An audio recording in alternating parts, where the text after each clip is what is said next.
श्री स्वामी समर्थ मित्रांनो, स्वामी आहेत या चॅनलवर आपले स्वागत आहे। तर यंदा मकर संक्रांत पिवळ्या रंगावर आली, कारणाने आपण हळद वापरावी का? या वर्षी आपण मकर संक्रांतीला कोणत्या रंगाचे कपडे वापरावेत किंवा कोणत्या रंगाचे कपडे वापरू नये?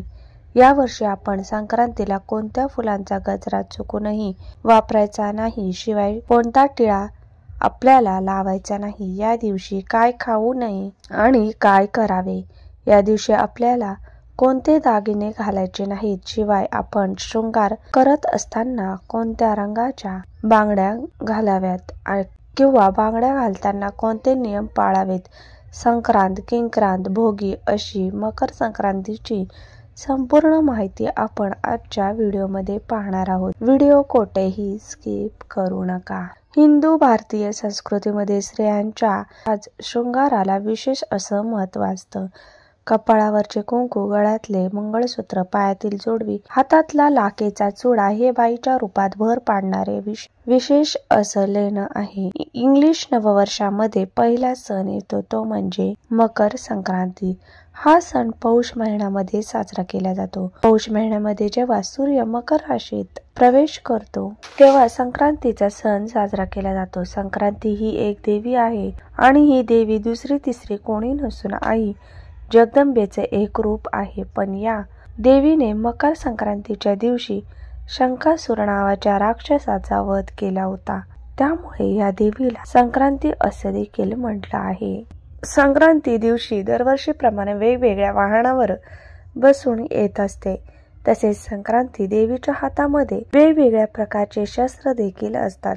ही वेगवेगळ्या रंगाचे वस्त्र नेसून आत येते। वर्ष बदललं की देवीच्या वस्त्राचा रंग बदलतो, वाहन बदलतं, शस्त्र बदलतं, पण म्हणजे प्रत्येक वर्षी थोडाफार बदल हा संक्रांती देवीमध्ये होत असतो। यंदा मंगळवार दिनांक 14 जानेवारी 2025 म्हणजे शके 1946 पौष कृष्ण 1 रोजी सकाळी 8:54 सूर्य मकर राशीत प्रवेश करीत आहे।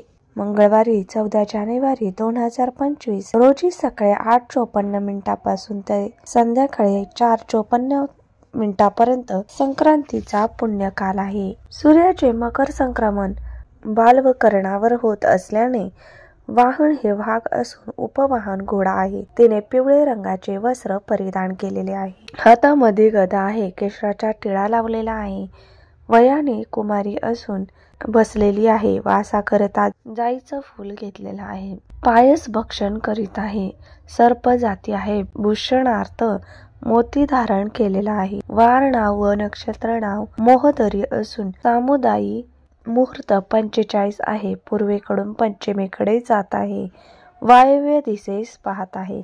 यंदा मकर संक्रांत ही पिवळ्या रंगावरती आलेली आहे। संक्रांती देवीने पिवळ्या रंगाचे वस्त्र परिधान केलेले आहे आणि ती वाघावर बसून येणार आहे, त्यामुळे यावर्षी संक्रांतीला पिवळ्या रंगाची साडी आपण चुकून देखील नेसायची नाही। ज्यांची पहिली मकर संक्रांत आहे अशा मुलींनी देखील हिरव्या रंगाची साडी परिधान करण्याचा प्रयत्न करावा, कारण नवविवाहित मुलींसाठी जेव्हा लग्न होते तेव्हापासून ते प्रत्येक सणावाराला, याशिवाय साखरपुड्यात असो, लग्नात असो, कोणत्याही सणावाराला अगदी ढोळ्या जेवणापर्यंत आपण हिरव्या रंगाची साडी देत असतो।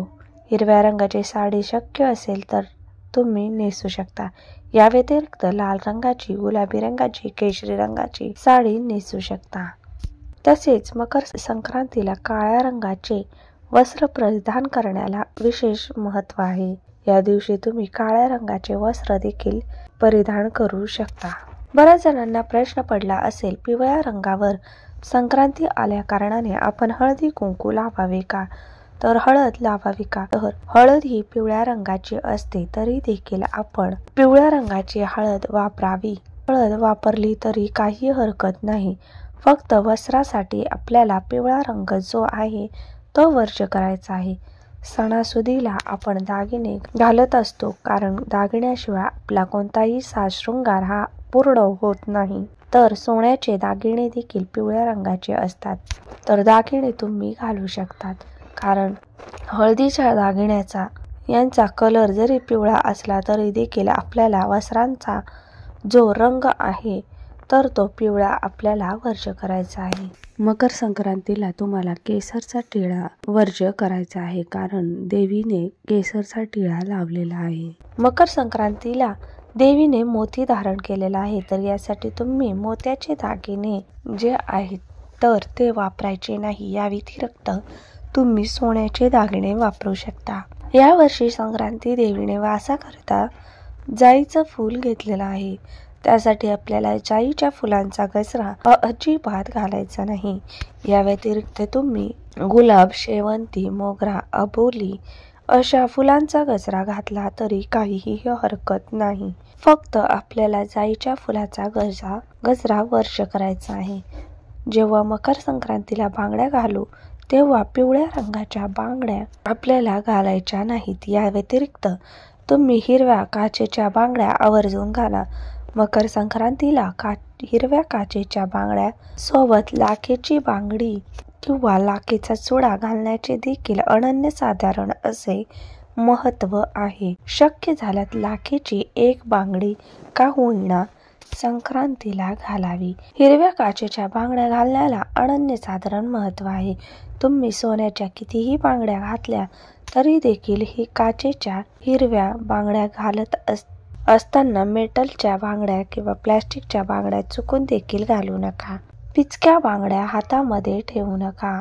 पिचकी बांगडी असेल तर लगेच ती हातातून काढून टाका. बांगड्या घालत असताना आपण एका हातामध्ये 6 तर एका हातामध्ये 7 अशी चढती बांगडी आपल्याला घालायची आहे. तर बांगड्यांचे हे नियम आपल्याला मकर संक्रांतीला पाळायचे आहे. यावर्षी संक्रांती देवीची आहे तर ती पायस भक्षण करीत आहे. पायस म्हणजे खीर, तर यावर्षी आपल्याला चुकून देखील खीर खायची नाही. तुम्ही कोणत्याही प्रकारची खीर यावर्षी संक्रांतीला खाऊ नका, कारण देवी जे करत आहेत तर ते आपण करू नये असे सांगितले जाते. मकर संक्रांतीच्या दिवशी दात घासणे, कठोर बोलणे, वृक्ष तोडणे, गवत तोडणे, गाई म्हशींची धार काढणे, कामविषयक सेवन करणे ही काम करू नये. या दिवशी ज्येष्ठ व्यक्तींचा अपमान होईल अशी कार्य आपल्याला चुकून देखील करायची नाहीत.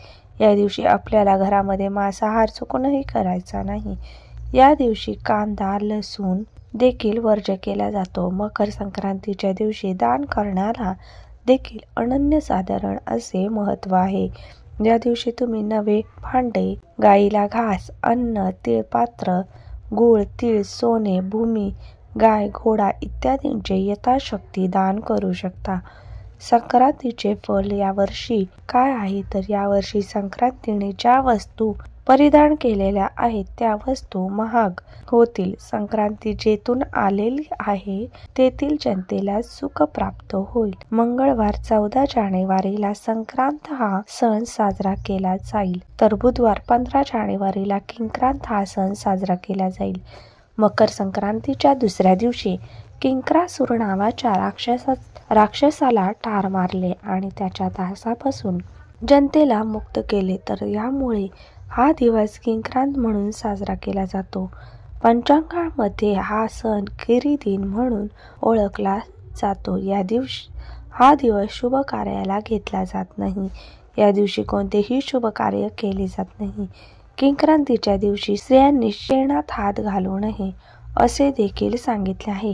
किंक्रांतीला भोगीच्या दिवशी केलेली भाकरी राखून ठेवली जाते आणि ती शिळी भाकरी किंक्रांतीला खाल्ली जाते. केर कचरा करण्यापूर्वी वेणी घालावी असे सांगितले जाते. तसेच दुपारी हळदी कुंकू करतात. अशा काही प्रथा देखील किंक्रांतीला महाराष्ट्रामध्ये पाळल्या जातात. या दिवशी बेसनाचे धिरडे करून खाण्याचे देखील प्रथा आहे. किंक्रांतीच्या दिवशी चांगल्या कामाची सुरुवात करू नये, लांबचा प्रवास करू नये, गोडाधोडाचा किंवा गुळाचा नैवेद्य अर्पण करावा, घरामध्ये वाद घालू नये, मन शांत ठेवावे, शांत चित्त ठेवून सर्वांशी आदराने वागावे, कुलदेवताचे देवाचे पूजन तसेच नामस्मरण करावे, नाम जप करावा ही काही कामे किंवा यंदा पण 2025 मध्ये 13 जानेवारीला सोमवारी भोगी हा सण साजरा केला जाईल। भोगी हा शब्द भुज या धातूपासून बनवला आहे। याचा अर्थ खाणे किंवा उपभोगणे। भोगी हा अनंताचा किंवा उपभोगाचा सण म्हणून देखील ओळखला जातो। या दिवशी इंद्रदेवाची आठवण काढली जाते। इंद्राने आपल्या धर्तीवर उदंड पीक पिकवावे म्हणून देवतांना प्रार्थना केली। वर्षानुवर्ष बळीराजा आपल्या शेतातून अशीच पिकं काढत राहो आणि पृथ्वीवरच्या माणसांची प्राण्यांची भूक भागवत राहो अशी प्रार्थना देखील भोगीच्या दिवशी केली जाते। भोगी हा सण हेमंत ऋतूमध्ये येणारा सण आहे। या दिवसामध्ये शेतामुळे धनधान्य बहरलेला असतो, त्यामुळे आहारातही त्याचा तितकाच चविष्ट पद्धतीने वापर केला जातो। म्हणून या दिवशी भोगीची स्पेशल मिक्स भाजी तयार केली जाते। महाराष्ट्रात काही भागात या भाजीला खेंगाट असं देखील म्हटलं जातं। या दिवशी उपलब्ध असणारे आणि शरीरात उष्णता वाढवणाऱ्या अनेक पदार्थांचा यामध्ये समावेश केला जातो। तीळ लावलेली बाजरीची भाकरी, खरडा, सर्व शेंगभाज्या, पावट्याचे दाणे, वांगी, बटाटा अशा सर्व भाज्यांची मिक्स भाजी करून खाल्ली जाते। असा हा भोगीचा सण साजरा केला जातो। मकर संक्रांतीपासून ते रथसप्तमी पर्यंत हळदी कुंकू साजरे केले जातं। जर तुम्हाला हा व्हिडिओ माहितीपूर्ण वाटला असेल तर नक्कीच चॅनलला सबस्क्राईब करा।